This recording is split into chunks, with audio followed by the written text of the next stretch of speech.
it's Kris. And I'm Wyatt Elliott from Notebook Entertainment. And you're watching an episode of Review This. That was wonderful. Bravo! I loved that. Oh, it was great. Well, it was pretty good. Well, it wasn't bad. It stinks. Alright, I am excited that today we are going to be talking about Glass Onion, a Knives Out movie.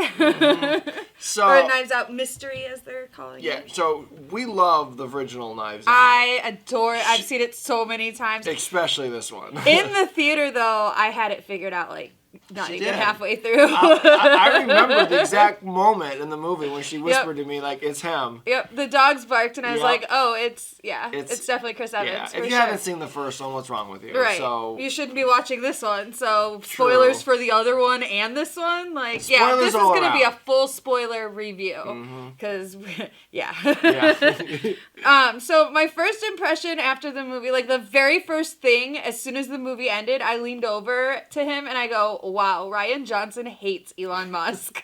Like, I was that was thinking my it already. biggest takeaway Yeah. from this movie. And the beauty of it is clearly this was written and designed before the Twitter thing. Right. So and It's just based off of who Elon Musk, Yeah. we all saw he was before that. I was going to say, there was plenty of evidence that he was a douche Yep. before Twitter. But If you've seen us on this channel and other shows, and we've been talking about the Twitter takeover on pop culture, I've often compared Elon Musk to Thomas Edison and SpaceX and Tesla to Menlo Park. And that's exactly what it is. It's a rich guy who comes in, takes credit for other people's brilliant ideas, and then calls himself a genius. Yeah. And that's what the main character here, Miles, what was his last? Braun. Miles Yeah. Braun. Yeah. He's our Elon Musk stand-in, Yeah, basically. for and sure. Yeah. Ryan Johnson does not like Elon Musk, is what I came away No, but brilliant though. And I was telling her is like how brilliant and awesome it must be for Ryan Johnson timing wise. This movie Right. to come out and right as Elon's like, destroying just Twitter imploding. and stocking it, or taking all his stocks. it's so perfect. I mean, good job, Ryan. Right. Good job. Way to call it. So I saw a lot of people saying that they like this one even better than Knives Out and too. all that. Now, here's my takeaway on that. I still like the first one way more, and here's why. Because it was easier to play along with. They laid out the clues basically as Blanc was coming upon them, we were coming upon them. There was really no hidden knowledge that we had to wait to get revealed to us. We were able to play along, and that's how I was able to solve it halfway through. Well, this one I had already solved it, but I wasn't sure why it was the person that I knew that it had to be. And that's because in this one they use flashbacks, and they're like, so we watch half the movie, and then at a certain point, they're like, okay, we're going to go back, and now we're going to show you the other side of these scenes you've already seen. And I'm like, well, that's cheating. That's basically my main takeaway. I still love this movie. Oh, yeah. I just like the first one better because it was easier to play along with. But this one is fantastic, and it does move the character Yes. of Blanc forward. You get to see a little more of his personal life. You get to see a little more what he's like outside of the... His personality, you know. And all the characters are well written. How smart he is. Exactly. So it moves the character forward as it should. It's a very character-driven script, and I think that's great. They cast the perfect people for all of these characters. Yeah, it's phenomenal. Except for Dave Bautista, because I was like, I love Dave Bautista, and I know he's not, like, an asshole like this. But I also like the way that he, still lived in his parents' basement. Right. He was a Twitch streamer. Right. Oh, the last point that we want to talk about before we would get into spoilers and all that. What is Netflix thinking? Like, they have a bona fide possible hit on their hands here. It's been making money this last week in the previews, and they're going to pull it and wait and show it on Netflix. Like, why would you not leave it in the Let it theaters play. to make money when Let it play. you're hurting so bad for Right. money? And I guess what I've heard is that they kind of had to last minute find a slot for it because everyone's got slots booked. And so, like, this was the best they could find. But my thought is, I don't know what contracts are. I don't know how any of that works. But it seems to me, if your movie's making more money per screen than Black Panther is, then you need to keep your movie out there. We were one of the last audiences to Yeah. see it, I guess, because it's pulled from theaters already as of today, Wednesday, when Yep. we're filming this. We just checked. So, guys, put it back because it's not going to come to Netflix till like December 23rd. Yeah, I or don't something. remember when, but yeah. But When it does, watch it. watch It's it. amazing. Yeah. All right, so let's get into this. Their cast. We've got Daniel Craig portraying Benoit Blanc again. So Obviously. he's the only one that comes over from the other cast because Yeah. this is a completely new mystery, guys. Yeah, because why would anybody else Right. return? And I love that everyone's already like fan casting the third one for like which amazing actors they want in there. Yeah. So then we've got Janelle Monáe, and she's doing double duty. She plays Cassandra, who goes by Andi, and also Helen Brand. So Cassandra and Helen Brand. She's pulling off double duty, and I think she does it well. She did. Like, Helen does act different. When she's being Andi. Yeah. It's awesome. It's really well done. Then we've got Edward Norton playing Miles Braun. He owns Alpha.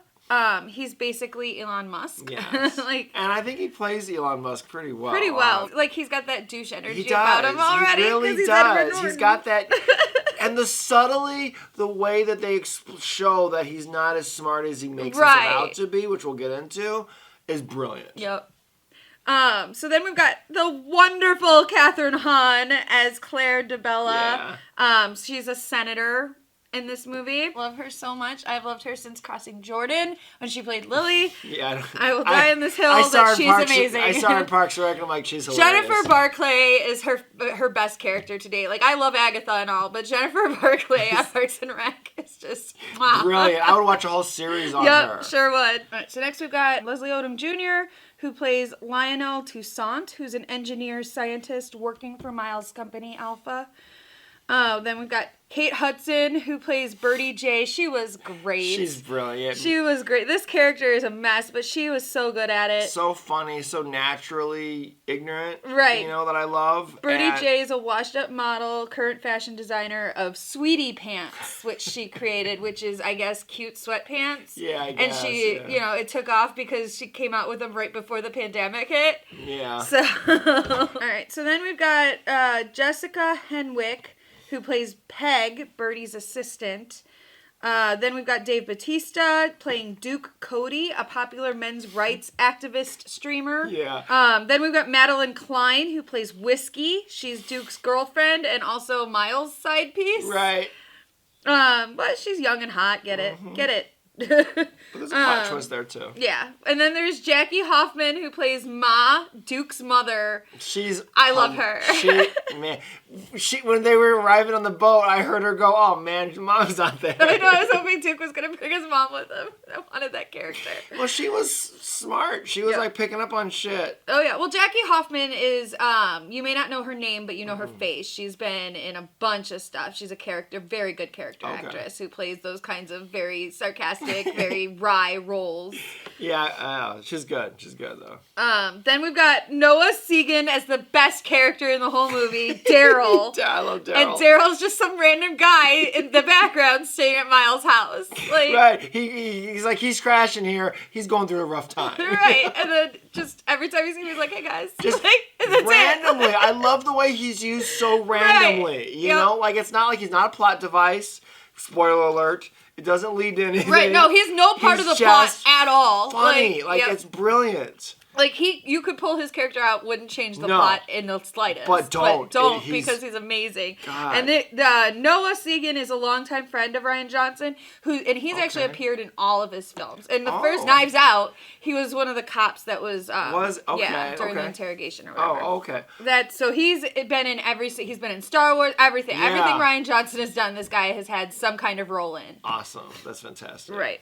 So now let's get into the amazing cameos, which we'll explain as we go through the plot, but I just want to let you know that these cameos exist. So we've got Kareem Abdul-Jabbar, Natasha Lyonne, Angela Lansbury, Stephen Sondheim, Yo-Yo Ma, and Serena Williams, all as themselves.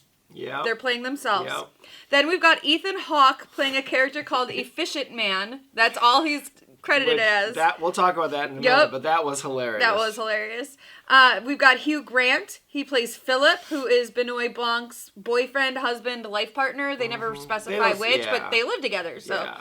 I'm glad they was somebody famous. Because you hear his voice at first. I was like, that's fucking Hugh Grant. I didn't recognize his voice, but I heard his voice at first, and yeah, it's great. Yeah, my only qualm with that is I wish they had gotten an actual like gay character or a gay actor to play that character. Yeah, but Daniel Craig isn't either. So. Well, I know, but they kind of queer coded him in the first one. It wasn't clear that he was gay. Right. And they decided in between clearly that he was. Mm-hmm. So that's whatever, that we already built that character. Yeah. It would have been nice if it was a actor that, but when you're now going forward, I think they should have gotten. I mean, Patrick Stewart's right there. Well, he's not out. He hasn't come out or anything yet. I know he's not out. He's not. I was joking, but it's what's his face, who's his friend, is out. Yes, Magneto. Yeah, so he could have done it. Magneto would have been great. I would have loved if he. I'm sorry, his name's not Magneto. Ian McKellen. Yeah, Sir Ian McKellen. Sir Ian McKellen. Yeah. Thank you. So then we've got Joseph Gordon-Levitt. And he's only a voice in here, and he's the voice of the hourly bong. Is he? Yeah, he does the bong noise. I was like, what? Joseph, where? What? Oh. He does the hourly bong. Yep. On Miles' island, they get there, and there's this, like, bong noise. And they're like, what's that? And he's like, it's the hourly bong. And yeah, so every once in a while, you'll just randomly hear this bong in the background. That's the hourly bong. That's Joseph Gordon-Levitt. Yep. Okay. And then Jeremy Renner and Jared Leto get name-dropped for celebrity-branded hot sauce and kombucha, respectively. They did, yeah. Yep. And Jeremy Renner's picture is even on the bottle of the hot sauce. I have a feeling Ryan's made a lot of friends over the years, you know? Exactly. Because Joseph Gordon-Levitt, I believe, was in Brick. Yes, he was. And also Looper that he did. Yep. So there you go. I like Brick. Yeah. And I like both those movies. All right, so let's get into the plot. From this point forward, all spoilers, complete spoilers. If you don't want to know, if you didn't get a chance to see it in theater, you want to wait till it's on Netflix. Yeah. Don't watch. And then come back after you watch it on Netflix. We'll still be here. Yeah, we'll be here. All right, so here we go. It's 2020 and everyone is quarantining. Senator and mom Claire is preparing to do a TV interview from her home. Engineer Lionel is arguing about the feasibility of genius boss Miles' newest idea with investors. Former model Birdie is having a giant party, which she later tells Claire, don't worry, they're all in her pod. Yeah. Yeah, I loved all the 2020 games. I know. Claire's like, should you be having a party right now? She's like, don't worry, they're all in my pod. That's fine. Men's rights activist Duke is filming one of his live streams with his girlfriend until his mother interrupts. Now, they all at the same time receive a puzzle box, and they wind up calling each other. And it's a really fun scene of them kind of talking to each other over the phone, trying to figure it out as they solve all these little puzzles to open the box. I like that scene a lot. I did too. It's a complex box too. We're not talking like a little Hellraiser puzzle box. It's a giant brick of wood that they had to figure out how to open up. Each level had 4 different puzzles and all this stuff. And we go, hey, it's like the challenge puzzles. Right. If you watch MTV's The Challenge, I have since season 1. Yeah, wow. 20 years or some odd shit now. It would be, but it was like, you know, then you conquer one, and there's another layer, and another layer, and then finally the whole box opens and there's an invitation. Yep. And so Miles invites his friends for a weekend on his island to play a murder mystery game in which they have to solve his murder. It's stated that this sort of gathering is a yearly event for this group. So he, every year, will do something. And I think Birdie said that last year they were all on a yacht or something. Or maybe it was Peg that said it. Something, yeah. So yeah, every year they get together and they do these little events. Now, we after they get into it and everything, we go and we see Andi sitting and staring at her unopened box. Now, rather than do the little fun puzzle thing, she just goes and gets a hammer and smashes the shit out of it. And I'm like, and immediately, there's 2 types of people in the world, guys. And immediately it's like, I want to know who this person is. Like, I like her. Yeah, it was awesome. So then we go to, we leave all them, we go to Benoit Blanc, and he's in his tub playing Among Us with Kareem Abdul-Jabbar, Natasha Lyonne, Angela Lansbury, and Stephen Sondheim, which are the 4 most random people to group together. It's so random. Like, I get Angela Lansbury because she's a murder mystery. She wrote. Yeah. But like... Kareem Abdul-Jabbar, he's smart, maybe because he's super smart. Yeah, he is well known for being super smart, right? So maybe. And I mean, I would always want to hang out with Natasha Lyonne. Yeah, I guess maybe she's the most random, but And I've got questions that I would have liked to ask Stephen Sondheim. Oh, yeah. But sadly, this was his last on-screen appearance. Same with Angela Lansbury. Stephen Sondheim died a little bit last year, a little bit after filming this cameo. And then, as we all know, Angela Lansbury just passed in October. Yeah, so good timing on that, Ryan. Right. So he's bad at Among Us. They're trying to explain the game to him. He's like, this is stupid. I'm just bored. I want to, It's very Sherlock Holmes. He's very depressed. They talk about how he's been in his bath for like a week or whatever. Like that's when you first hear his boyfriend. Yeah, he's like, he knocks on the door. He's like, are you in the bath? And he's like, no. Again? Yeah, are you in there again? No. And so his boyfriend tells him through the door, we never see him yet, he tells him, hey, there's someone here for you, and they have a box. And so we're like, oh, he got a puzzle box too. Yeah. Cool. So we go, and everyone that has received this invitation box, they show up at the pier. Birdie brings her assistant Peg, who she can't seem to survive without. Like, there's a scene where in the very beginning, she wants her phone so she can tweet, and Peg's like, no, you're not allowed to have your phone because we don't want to have to give out another apology for saying insensitive things. Because she has a And she's like, I thought it was just a word for cheap. And she's like, Jewy? Right. And we're like, oh, yeah, no, that wasn't okay. And then there's a reference later that she apparently went as Beyonce. Yeah. They don't say she was in blackface. But that's the implication, is yeah. she dressed as Beyonce, full Beyonce. Like, yeah, so she's dumb. She's not dumb. the smartest of people. But boy, does she challenge her mom now. Oh my Holy God, crap. Like, she sounds like her and like I closed my eyes at one point when she was talking and all I could see was her mom. Yep, Goldie Hawn, yep. So Duke also brings whiskey, but everyone else comes alone. Like, Claire had a husband, but she left him at home and all that. So the efficient man shows up and sprays something down their throats. And again, this is Ethan Hawke. And he shows up and he's wearing sunglasses. And I'm like, that's Ethan Hawke. Immediately when he talks. I'm like, that's Ethan He's got Hawke. sunglasses. But you're not sure because of the sunglasses. And I'm like, okay, like, there's no one else that could be. It's Ethan Hawke's face around those glasses. So I even leaned into him and I was like, is that Ethan Hawke? And I was like, I thought the same thing. And that's when I knew it had to have been because she's really good at faces. Right. Even obstructed faces. And I sometimes need the eyes and all to recognize people. But boy, there was no close-ups of him or anything. He came in, did his thing, went out like just like a pro. Like an extra. Like a pro. So he has this thing, and he tells them all to pull their mask down and sprays it in their mouth. Yeah. So it must be COVID related because now all of a sudden they're told they don't need their masks anymore. But you made a point later that was like, once you realize how dumb this guy is. Right. And by the end of the movie, once Blanc lays out how dumb Miles is, you're like, what did you throw down my throat, dude? Right. Like, which, to be fair, we were asking that already. Right. And Blanc did, he too. He does, but then they spray him anyways. He's like, okay. They're like, you can't go without it, so okay. All right. Cool. And then he puts this, like, slap bracelet on them. So yeah, we find out what those are in a minute. Yeah. But my favorite part of this scene is that the masks are on point for who these characters are. Yes. So Blanc has his pulled up fully the way it's supposed to be worn. Blaine or Claire and so is Peg. Peg is also properly masked. Claire is being performative by wearing the mask, but she's got her nose sticking out, and she only fixes it when she sees Blanc, properly. So, like a senator who's a flip-flopper, which is what she proves to be. Yeah. It's very on brand that hers would be more performative. Yes.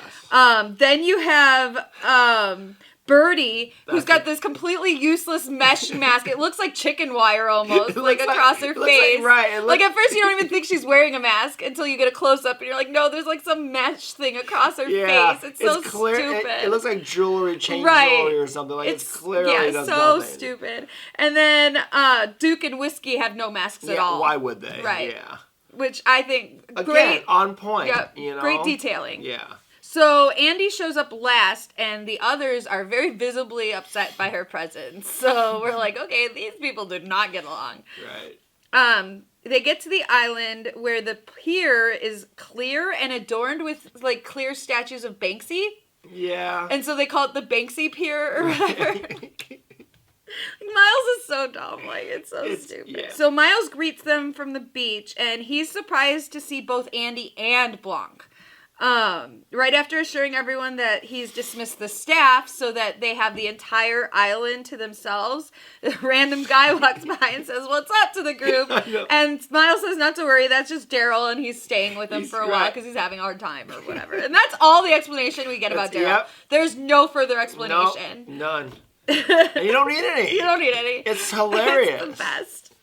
So while the others are getting settled in their rooms, Miles asks to speak with Blanc up in the Glass Onion, which is this dome that he built, and he named it after this old bar that he and Andi and Claire and all their friends, that's where they used to hang out before they made Alpha and got big. So the Glass Onion bar closed, he took the sign, he made the Glass Onion, literal Glass Onion. Glass Onion. Yeah, because that's how creative he is. Right. So Miles is like, "So what are you doing here? I didn't invite you." And Blanc's like, "Well, I got a box and I solved it and there was an invitation." He's like, "Do you have that invitation?" Yep. So he's like, "Yep, sure do."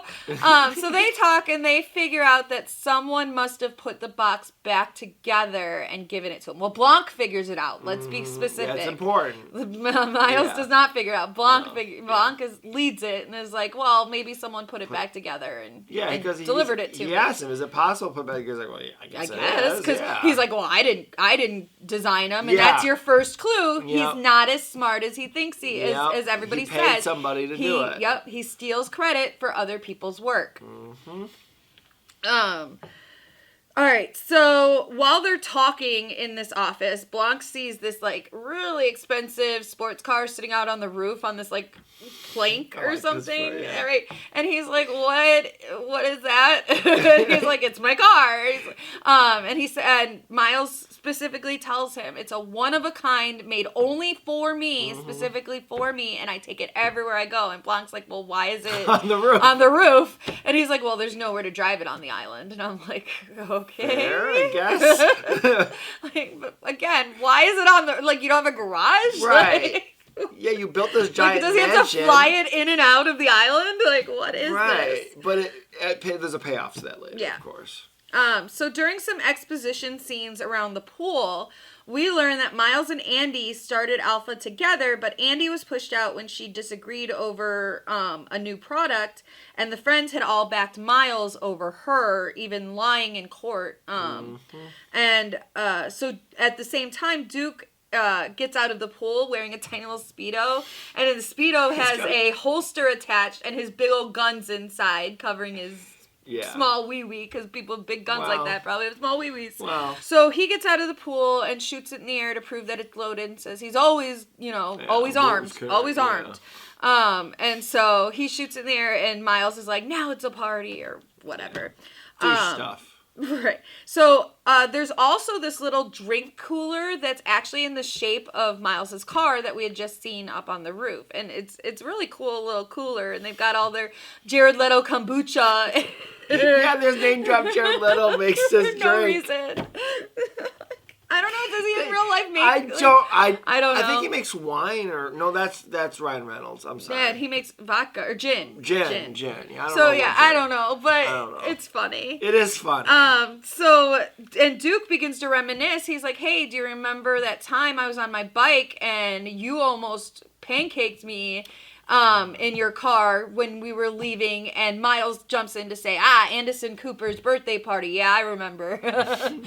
He talks about what wild parties they have and stuff. So... Which, if you ever seen the New Year's thing, I'm sure that's accurate. I would go to an Anderson Cooper party. For real, that guy looks fun drunk. He looks so fun drunk. So this is our second time that Duke has mentioned, almost getting hit by a car. I think this is the first time. There's a few times where Duke basically in conversation mentions that he almost gets hit by a car and on his bike at one point. So now they're all out of the pool because they're sitting in this like cabana area. Yeah. And Blanc is like, so how, like, you're all pretty different. Like, how do all of you people become friends? Yeah, how like, does this all how work does this out? all happen? And Miles gives this like speech about how they're all disruptors, but it's not really making a lot of sense. And like later Blanc points out when he's talking about how stupid Miles is. Like Blanc points out later that Miles uses all these words improperly, or he doesn't say them right, or he just creates Makes new up words. Right. Which I'm gonna defend him on creating new words because that's just language evolution. Like Sure. think about it, adult was a noun before we all turned it into a verb with adulting. Like making up words is just language evolution. So I don't mind the making up the words, but yeah, he definitely uses words wrong or says them wrong. It gives very Michael Scott.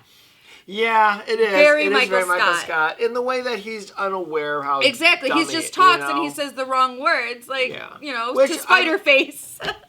He gives this big old speech, and that upsets Andi, who then gives her own speech and, like, kind of storms off. And we see Claire kind of get up and follow her, but it's cut off. Like, we don't see the rest of that. So Blanc's walking around trying to have a cigar, and he's in the garden, and he lights up a cigar, and then all of these, like, alarms start going off. They're like, this is a smoke-free garden, this is a smoke-free garden, warning, warning. So to, like, make it stop, he throws the cigar in the water, and the water starts going off with alarms, being like, please don't pollute our water, keep our water clean, or something. Which has a great payoff at the end. Right. A great But payoff. he just, like, runs away. Yeah. He's like, it wasn't me. It's like when you knock something over in the store and you like run out of the aisle. You're like, it wasn't me. It just fell. It just I don't know. it wasn't there. So that was pretty funny. But he winds up seeing Duke out for a run, and so he follows Duke, and we see Duke stop in front of Miles' window and see Miles and Whiskey getting it on. Mm-hmm. And so we see Duke kind of. With his fist, like, the very Arthur, Arthur meme where it's like, squeeze your fist in anger. So then we know that he knows that Miles and Whiskey are hooking up, and you're like, oh, okay. I wouldn't get that guy mad, but whatever. The very muscular armed man, I wouldn't get him mad, but whatever. But at this point in the movie, you're led to think that, well, because he's so powerful and helped all these, because I don't know if they're under their thumb. Exactly. He helped them all get to where they are. Exactly. Yeah. So that's why they took his side over Andi, and they're kissing his ass. All so they're in this room, and Miles is clearly showing off all his prized possessions. He's got all these, like, glass sculptures that are probably, like, millions of dollars or whatever. And he shows off that he's currently renting the real Mona Lisa from the Louvre while the Louvre is shut down for the pandemic. Yep. He's like, well, I went to them and I was like, well, no one else is, no one's here. I'll pay you to have it in my house. So it came with this, like, very elaborate, like, security system where, like, a flame gets close to it or any noise goes off, it instantly goes up to, like, protect the painting. It's protecting his fire, bullets, all everything. that stuff, But Miles, being the genius that he is, reveals that if you push this little statue head here, he built in a override. Because he wanted to be able to see the painting in all its glory, because he tells the story about how he went and saw it with his mom when he was younger or whatever, and he wants and the very first time he ever hung out with this friend group, he said, I want my name to be famous in the same breath as the Mona Lisa or whatever, and everyone's like, what does that even mean? Yeah. Like, again, it has a payoff, though. Right. But everybody, at the time, everyone's like, but what? What? Okay, we get it. He just likes the painting. He just wants to be I took it as he wants to be that famous. You say Mona Lisa, world famous. Everybody knows what that knows. is. So that's how I took it. So Miles also reveals that he's about to go public with Alpha's newest creation. Now I like science, but I sucked at chemistry, so I don't remember exactly what, like, the chemical compounds of this thing is, but they call it clear with a K. With a K, yeah.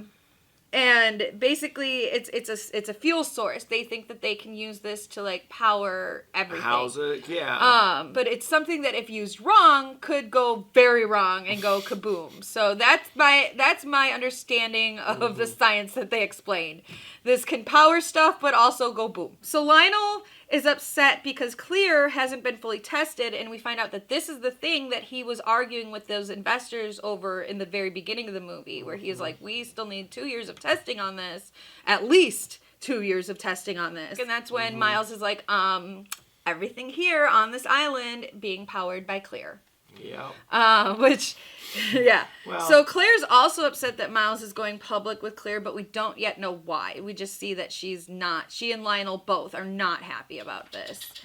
So they all sit down to dinner, and Miles is going over the rule of his murder game and how the clues are all spread out over the island, and it's really hard, and it's probably going to take them all weekend, and he worked hard to set this up. The first person to figure out who killed him and why wins. So they need to know who it is and the motive. So Blanc, of course, is like, okay, well, what does the winner get? And they're all, and he's like trying to take it back. He's like I don't need anything. Yeah, I'm just saying. I'm just asking. Like you said, there's a winner. I assume there'll be a prize. Like, what is it? Because, I think that's a good assumption, because if a rich person's going to bring you to this island, pay people to do this, in most movies we've seen, there's some sort of prize for it. Which is usually you get to live because we were hunting you, well, because we're rich people. There's that too. But he's like, I just figured you should get something like maybe even an iPad or something. And so Miles is like, okay, like the winner gets an iPad. Right. And so Blanc is like, cool. And then proceeds to solve the entire fucking mystery right there. All in the time span right before Miles gets hit with this fake arrow that he had set up. It's great. And it's great. He's like, okay, so then it's Birdie, and it's because you stole the gem that was in the magazine cover that she was wearing, and you're wearing it around your neck right now, and blah, blah, blah. And it was so funny.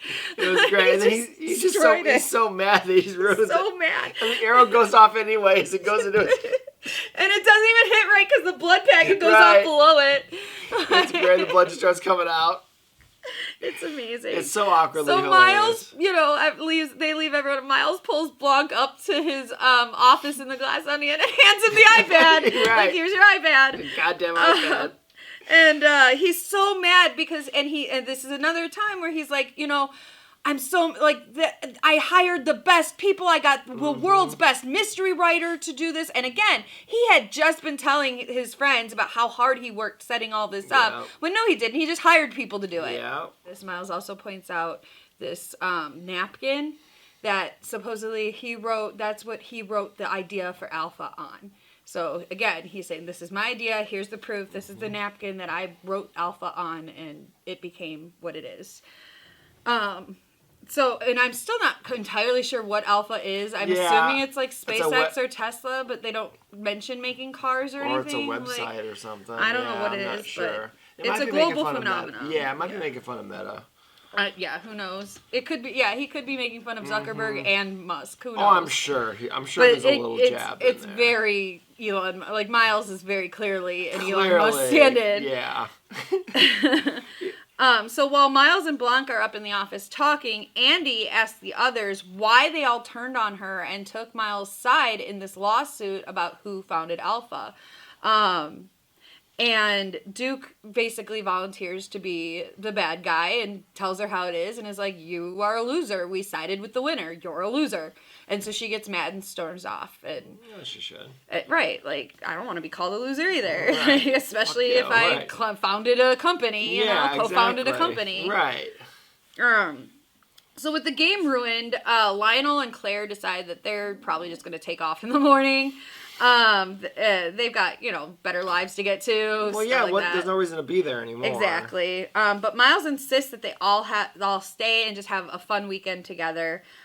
Duke's Google alerts start going off, and he says that it's because his stream is going viral or something. And he calls Miles over to see.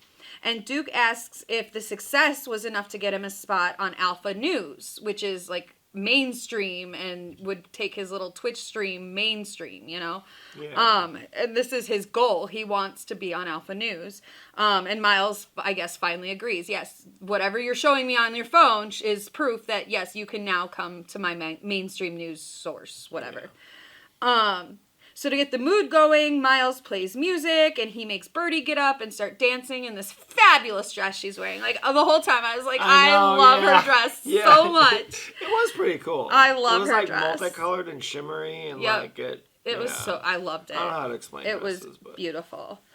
So while she's dancing, he goes and sits down next to Duke, and I see something, but we'll get to that.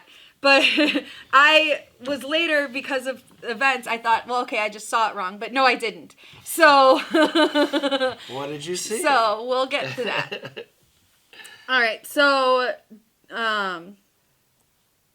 Duke starts choking out of nowhere. And everyone's like, what's going on? Oh, my God, what's going on? And he falls over dead. And they're like, did he choke? Did he have a heart attack? Like, what is going on? And while they all try to start figuring it out, his Google alerts keep going off.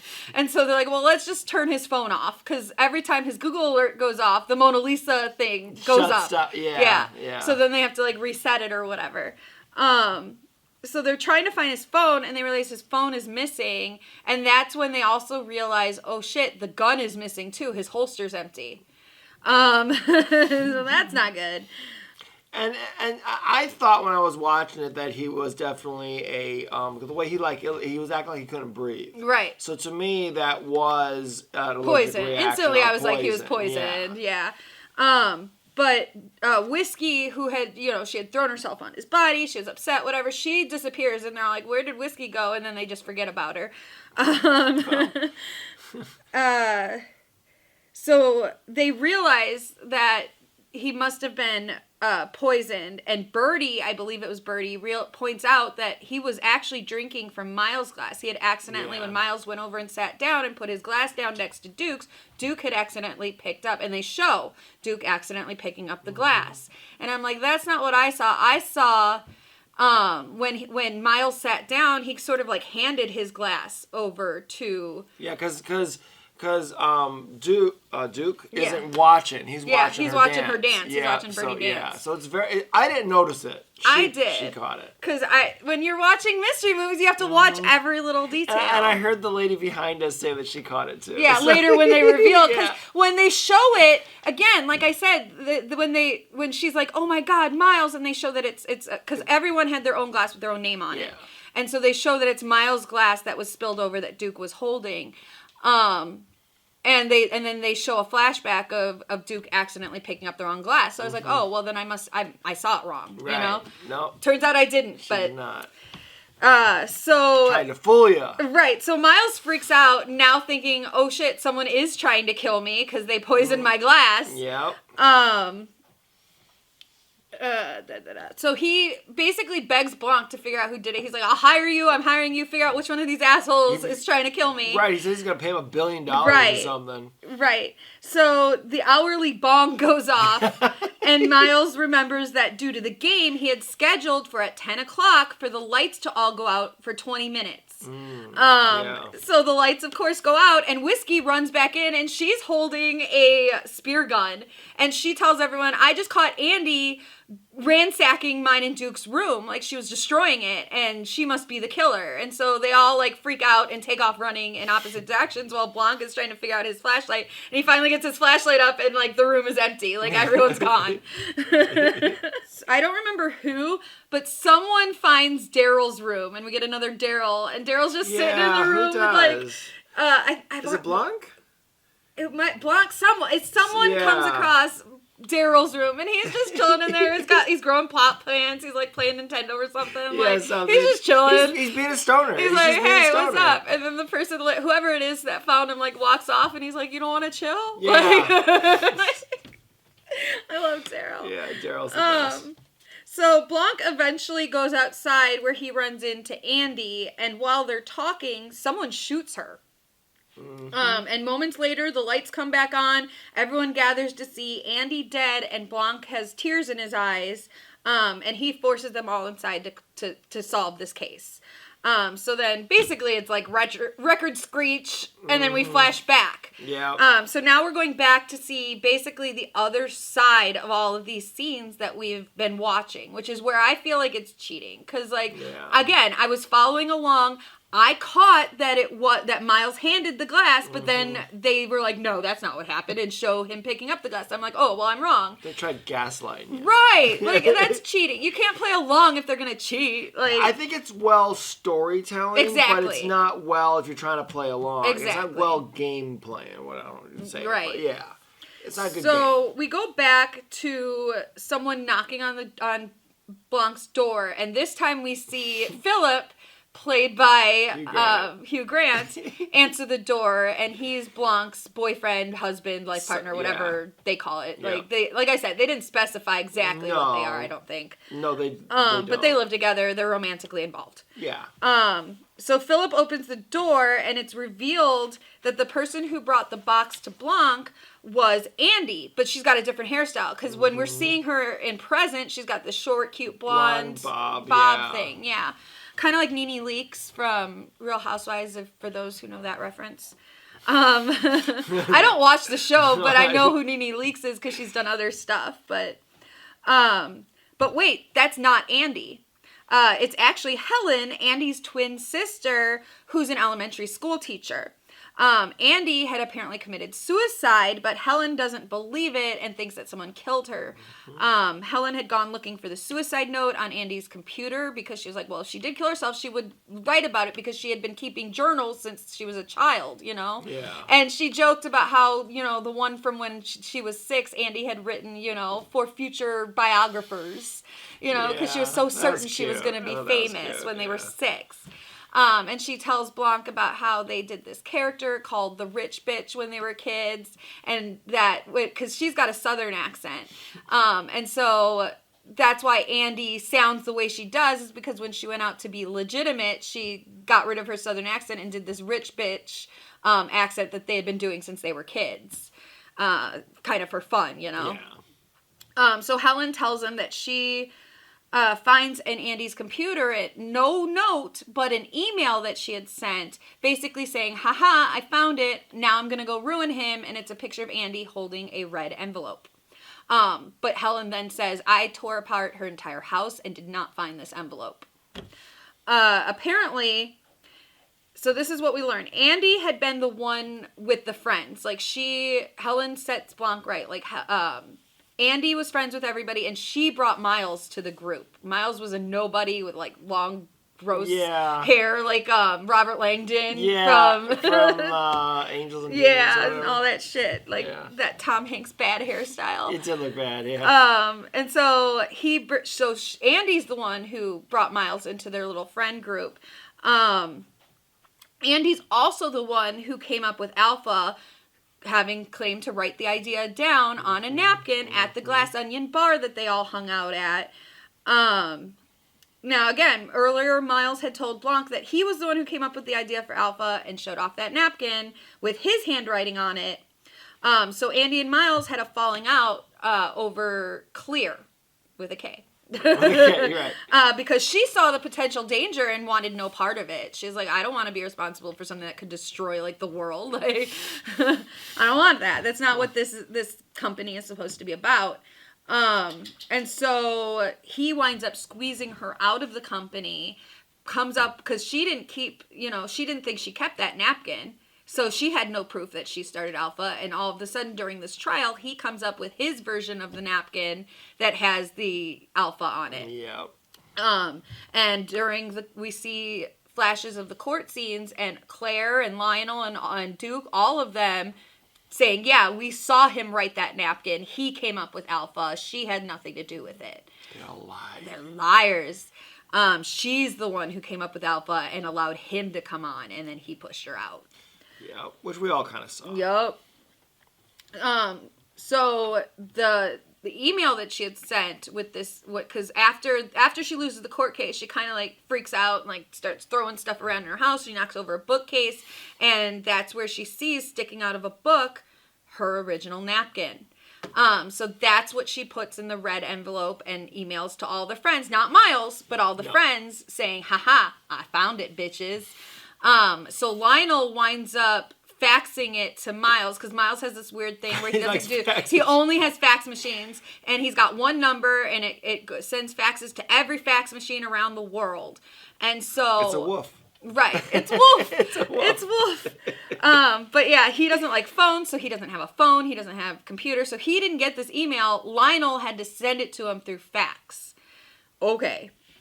I can't help but wonder if there's some millionaire that he knows that was like that, because that's a weird quirk. It is. There's a couple. I've heard of a couple of them that just they don't like modern technology, so they just don't use it. Which whatever. So Blanc and Helen realize that if they go to this island, whoever killed Andi is going to immediately know that Helen is not who she says she is. And that she's going to be in danger. But they decide that they're going to infiltrate the party anyway, danger be damned. Because she wants to know who killed her sister. Like, she wants to get revenge for her sister. And like, that's what he's she looks so at Miles for, as someone who destroyed her sister's life. So she doesn't care which one of them did it. She just wants to know who did it and make them pay. So Helen has all of Andi's journals as well as her TED Talks so that she can like study her sister and learn all of the history she has with these people, as well as how she talks, how she carries herself. Because, there's even a point where the night before they meet everyone for the boat, her and Blanc meet at this restaurant. And she's sitting, hunched over like we all would. And then when she slips into her Andi persona, she kind of sits up straighter and, like a rich and she talks person a little would. different. Yeah, has the rich bitch accent. Has that vibe going on. Right. So she can turn it on and off. And this is where I think Janelle Monáe was brilliant in the character, because when she's supposed to be, she is Helen, but this whole time she's pretending to be Andi. And when she is Andi, she is a different character. Yeah, completely. Until we get to this point where we're seeing everything from her side. And then we realize that, this together Andi that we had been seeing this whole time was really like freaking out in her mind the whole time. Right.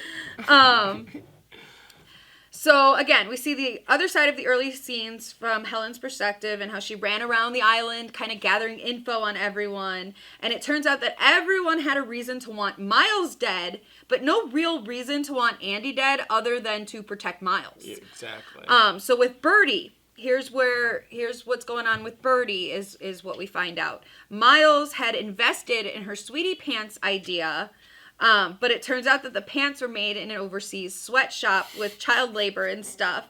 Now, Peg finds out that Birdie had received an email from someone going, "Hey, this is a rumored sweatshop. Maybe we shouldn't, make your pants here." And Birdie had replied, "No, it's fine. Can't wait to see them." And Peg goes, "Birdie, tell me that you did not think that sweatshops is where they made sweatpants." And Birdie's kind of like, "I did." So Miles wants Birdie to release a statement taking on basically the full blame, which would save him, but put the final nail in the coffin of Birdie's career, because she's already an old failed model, and so fashion design was like her second thing, and he's the one who helped her get there. But if she takes the blame for this, she's over. She's over. There's nothing else for her to do. And Peg is worried because if Birdie goes down, Peg goes down too, because she's been with her for years. So now we get to Claire. Go ahead. Now with Claire, Miles wants her to sign off on using Clear through a bill because she's a senator, and he helped fund her campaign. He helped her win, basically. Yep. But she knows that if she publicly supports Clear, then she's going to lose her base of basically grassroots liberals who are environmentalists. Yeah. And if she loses her base, she's done. If she does Clear, she's done. So he's put her in a rock and a hard place. So, and he's made it clear to her that if she doesn't sign off on Clear, then he's going to bankroll her opponent in the next election. Now with Lionel, he knows, because he's an engineer in Alpha, he knows Clear is not properly tested. And again, he claimed to Miles that they needed at least 2 more years of testing before it might be ready for public. Now, and he knows that if something goes wrong with Clear, his reputation and career as an engineer in any company is done, because he's the guy who let them release Clear. So then with Duke, Duke wants to have his platform go mainstream by getting a spot on Alpha News. He even sends Whiskey to go kind of seduce and sleep with Miles to try and convince him to let them be on Alpha News.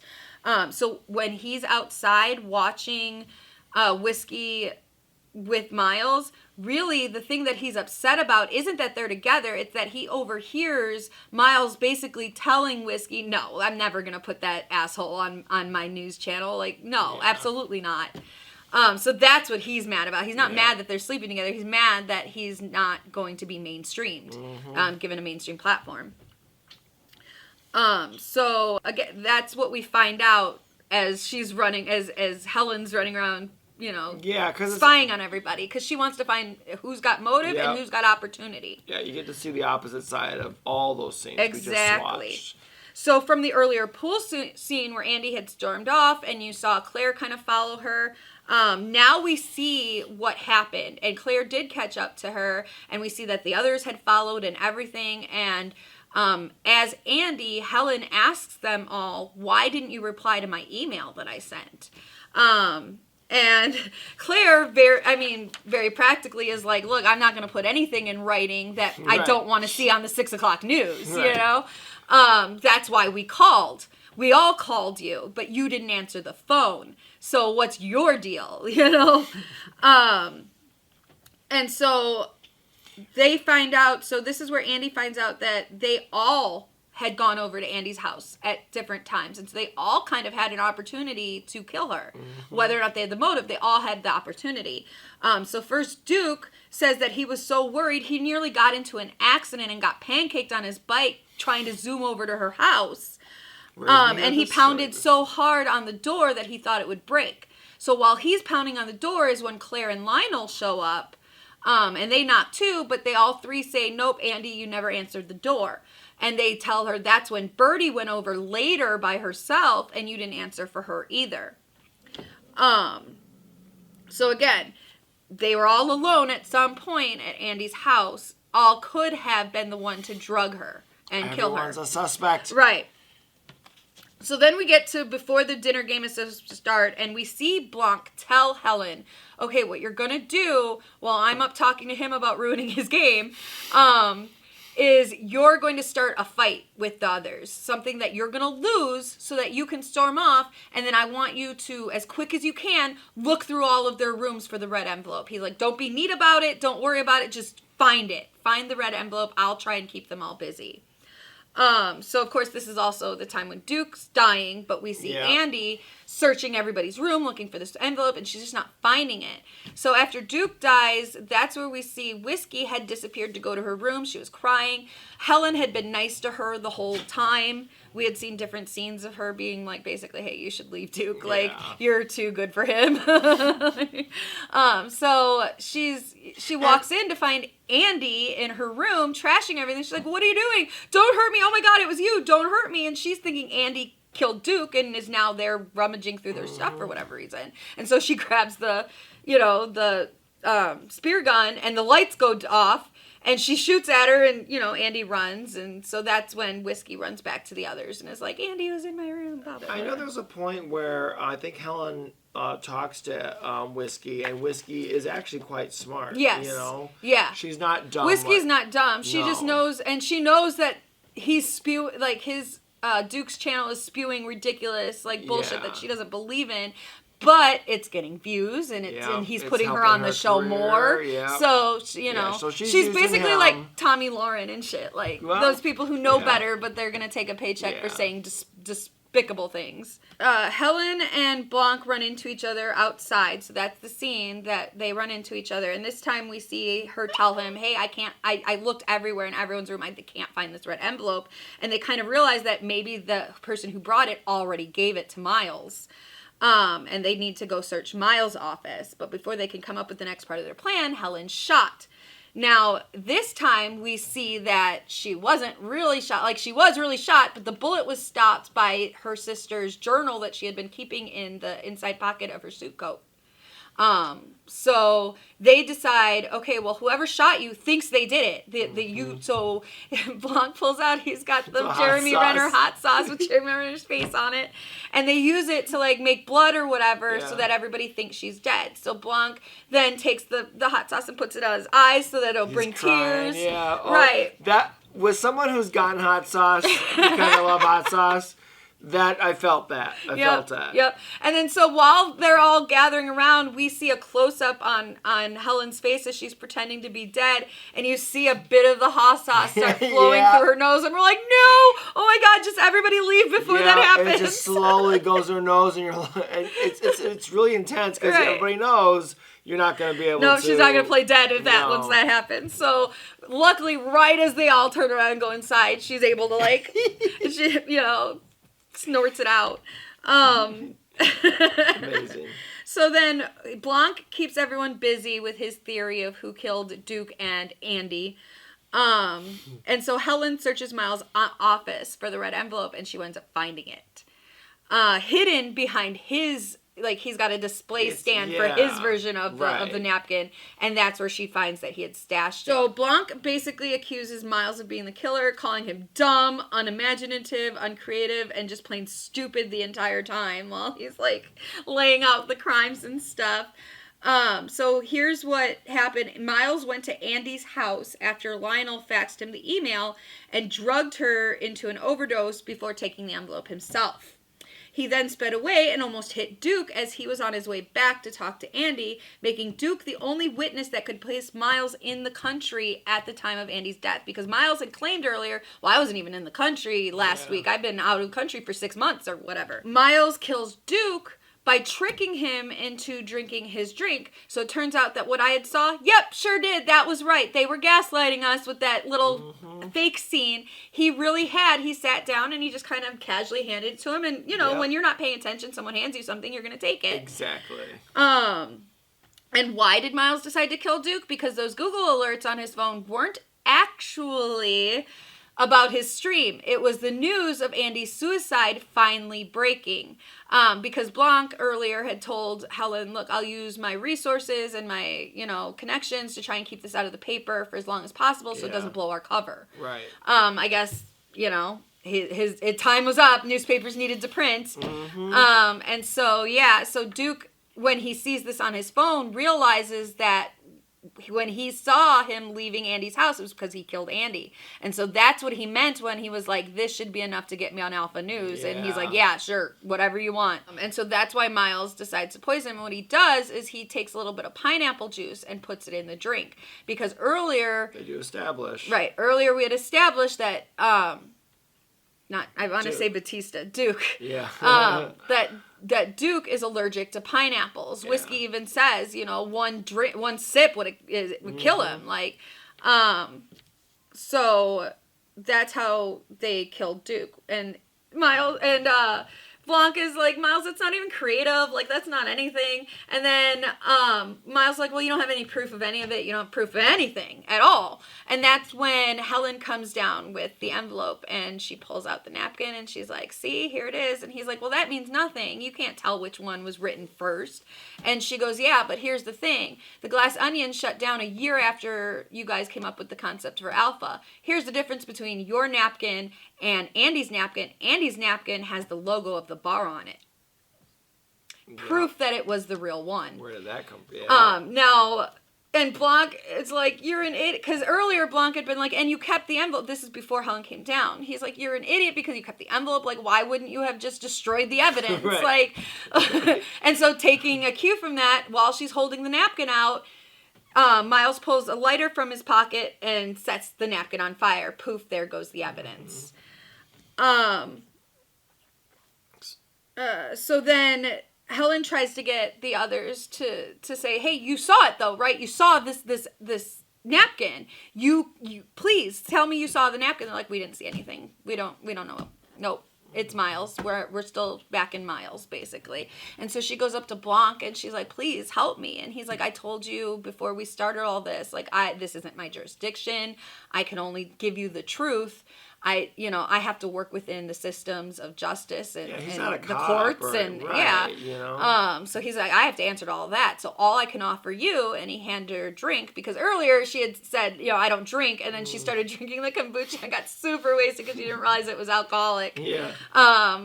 And so it was a kind of a joke that she was drunk and it gave her courage or whatever earlier. So he's like, here, and he hands her a drink, and he said, and so I feel like he handed her something else, and when she turns around, she's holding the drink in her hand like this. I'm like, she's got something in her hand. But he hands her the drink, and he's like, all I can offer you is a bit of courage. And then he walks out. And so she fucking turns around, drinks her drink, and then just starts fucking destroying everything. She pushes over every crystal, every glass, anything she can find to break, she breaks it. Yep. And Miles is kind of standing there smirking like, I don't care. Yeah. And then the others are getting into it because they're mad at Miles, like they're backing him, but they don't like it. They don't like him. They don't like what he's done to them. So they kind of get involved too, and everybody starts breaking everything, and it's amazing. It's like one of those smash rooms. Right. I was thinking, I was watching this scene, I was like, I bet that was a fun day on set. Right. Just get to break shit. Probably one of the last days of that set because they had to smash everything. Right. So eventually, though, like, she starts a fire in the bar cart, and that's when everyone else is like, whoa, wait a minute, maybe too far. And she's getting, like, everything she can find to throw into it and feed the fire, and they're trying to, like, kind of stop her now, because it's getting a little real. And she looks at the Mona Lisa, and holds up and reveals that Blanc had also given her clear. A piece of clear. The little piece that he had shown earlier. So she throws it in the fire or whatever, and they're all like, oh shit, because they know that that's gonna explode. Right. So then she looks at the Mona Lisa or whatever and sees that it's still behind its plastic case, and then Miles sees her look, and then they're both racing to the overdrive thing, and she gets to it and she hits it, and the Mona Lisa goes up in flames. And so we cut to outside, and we see Blanc watching as the glass onion explodes, and all the garden alarms are going off, basically saying, this is a smoke-free garden, and we see him light his cigar and take a puff, and then the camera pans out, and he's sitting next to Daryl, who's smoking a joint. It's brilliant. So Daryl was not hurt in the explosion. No, he got out. He's fine. So the rest of them all come out and they sit on the stairs, kind of whatever. And Miles is like, you think this means anything? This doesn't mean anything. You still don't have any proof that Andi started the company, blah, blah, blah. And she's like, it doesn't matter. You're ruined. She's like, the most famous painting in the world was just destroyed by your invention.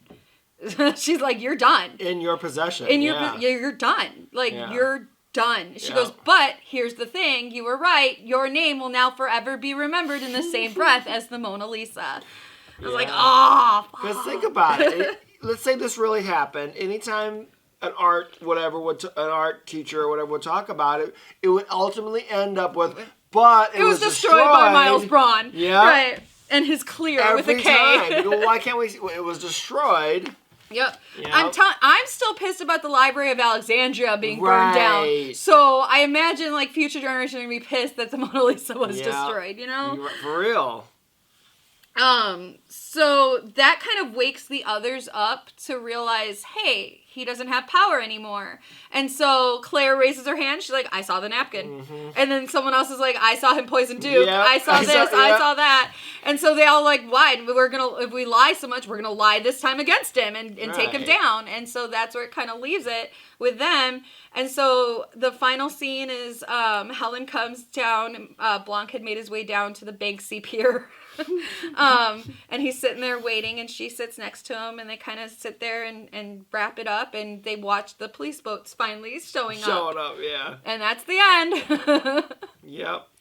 It's if you can't tell, it's a lot of fun. It's a lot. It's a lot, but it's a lot of fun. The movie, like, it's one of those movies, man, you can't go to the bathroom during, you know, so... You'll miss so much, just... Yeah, you can't even glance away, really. No, you gotta pay attention to dialogue, you gotta pay attention to characters and how they're acting, you gotta pay attention to everything, and even if you don't, they explain it all, so it's fine, but... Much better than I did. Yeah, well, This is just my memory based off of what we saw yesterday. Hey, it's better than I could do. Like, one viewing of this movie. It's better than I could. Oh, yeah. Well, when it comes to Netflix, I'm sure you'll watch it. Oh, yeah. Well, I've seen Knives Out like 20 times, right? Like, I love that. Anytime I see it on TV, I play it. I own it on Blu-ray. Like, I love that movie. And that's just the thing. Like, I know I saw Knives Out twice in theaters. Did you see it? I think you saw it twice. Yeah, because we saw it, and then I went and saw it with my dad. Yeah, and then I think I saw it with someone else. So, like, I know that, you know, and again, it's a shame it's not still in theaters because this could be a movie that we could go back and see. I would go see it with my I would dad. He watch liked it the again. first one. But he liked the first. I knew my dad was going to like the first one because he loves Don Johnson. Like, he was a big Miami Vice fan. He was what was the one he did in the 90s? Nash Bridges. Yeah. He was a huge Nash Bridges fan. My dad loves Don Johnson. Like, he even has his, like, music CD or whatever. It's awesome. For when he tried to be a musician. So I knew my dad was going to... And he likes Jamie Lee Curtis because we're big Halloween fans, so... Oh, yeah. No, that was definitely a good one for him. But he probably would enjoy this as well, I would think. I would think so. But I think a lot of people would. It's a fun movie. It's a great movie. It's a really fun movie with fun characters who... And this is... Because I tell him all the time, like, I stopped watching Breaking Bad at some point because I was like, I don't like any of these people. There's no one to root for. Like, I hate him. Like, I hate the main character. But with this one, this is like, it's very Always Sunny feeling where it's like, they're all terrible people, but it's still entertaining to watch them. Because sometimes, because either they're funny or they're so bad that they're funny, or that they're good. They're good characters or parodies of things we all know these people really exist. Yep. And that's why it's well written. Rian Johnson is a great writer, you know. Yep. He makes great characters. He makes great characters. So I'm still a fan. I don't care what people say about The Last Jedi. As a standalone movie, it was great. It's just that it didn't go anywhere after that. So kind of disrupted the little trilogy thing they had going there. Right. Like, so, he was like, fuck it, I'm going to do what I want to do. Maybe he's an agent of chaos. You know, he might be an agent of chaos. He's a disruptor. Dude, that's awesome. I'll bet he would appreciate that. Right. All right. Well, that's our review of The Glass Onion, a Knives Out mystery. Right. Which they had to say that because otherwise people would be like, "What's Glass Onion?" I will watch as many of these as they want to make. For honestly, real. Yeah, these are great. I know there's a third one coming out because obviously they bought 2 more movies. But if they're smart at all, they'll make a series of these. Like, this could be the new Sherlock Holmes series, you know? For sure, for real. I was telling him when I was like, the next cast should be all the current Sherlock Holmes and Watsons. I was like, we could get Benedict Cumberbatch, Johnny Lee Miller, Robert Downey Jr., and then we could have Jude Law, Lucy Liu, Martin Freeman. I was like, that'd be an amazing cast. It would be. I love this idea. And maybe even have one of them play rival detectives or something. That'd be freaking great. For Blanc, yeah. Yeah, that'd be great. Obviously, I think this is going to be one of those series that everybody wants to be a part of. Yeah. So it's going to be up to Ryan to figure out who's good and best for it. But he's so far so good. So far so good. Yep. Yeah. The movies are great. I cannot wait for the next one. If you guys missed it in theaters, it's playing on Netflix exclusively. Sometime in December. I think it's December 23rd. I'm pretty sure it's like right before Christmas because they want people to be able to watch it for Christmas, I guess. But man, it seems like it's too far away between now and then for them to just not show it anywhere. But and again, it's in theaters for a week because they wanted it to be eligible for Oscars. And I hope it does get some, best writing, best acting, supporting acting, screenplay, whatever. There's a lot of possibilities. Director. I think it should. I really do. I think it's that good. Yep. So. All right. Highly recommend. Please tell us what you think of it if you had the opportunity to see it, and if not. After you do see it, let us know. Come back to this video and let us know if you liked it. Yeah. Maybe you watched it because you couldn't wait to see it and you couldn't see it in theaters, so you got spoiled. But, hey, you know what? A lot of times I know spoilers when I see movies and it doesn't bother. It's been proven that it doesn't. And we're going to be seeing the menu at some point this week, too, so... look for a review for that soon. Yeah, we've been wanting to see it for a while. We just had to put. I was sick last week, which is why we didn't have any news videos out last week. No, so it's a busy time for us still with our other channel. So we're trying, guys. We're trying to balance everything before we also go on vacation. So for 2 weeks, For 2 weeks. So I think I've taken up enough of your time now. I'm gonna shut up. All right, I'm gonna go talk over there. Okay, bye. I didn't want to say now twice. I know.